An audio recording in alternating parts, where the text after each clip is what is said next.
6 months after a violent conflagration set in motion an ethnic conflict in Manipur, little has changed in bridging the divide between the Meitei and Kukizo communities and in reducing the hostility.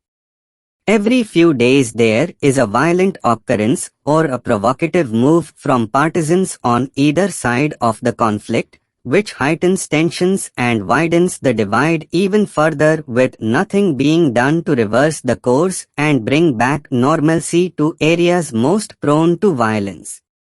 The announcement, on Wednesday, by the Indigenous Tribal Leaders Forum, ITLF, which represents Kukizo groups, that it is pursuing self-rule with a separate chief minister in districts dominated by the tribal community, points to yet another hardening of stances that has prolonged the conflict.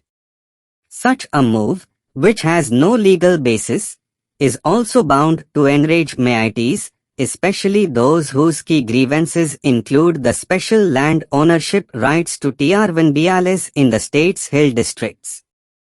That the announcement came just a week after an Intelligence Bureau team and Ministry of Home Affairs officials held meetings in Churchandpur is an indication that the union government is losing the plot in Manipur.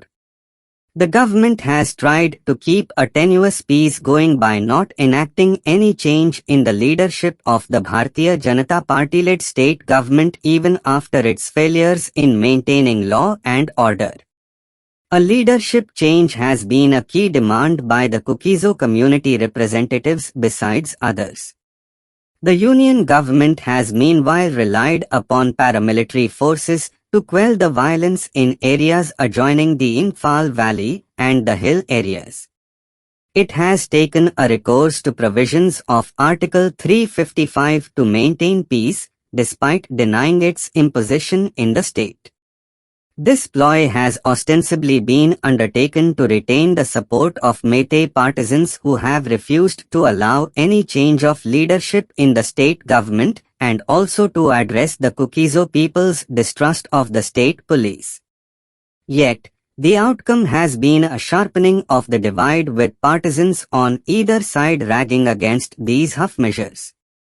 In the absence of a clear detent and the beginning of a dialogue process to rebuild an enduring peace and fraternal relations between the communities that would facilitate the return of people, even sporadic incidents have exacerbated the situation, making peace-building daunting.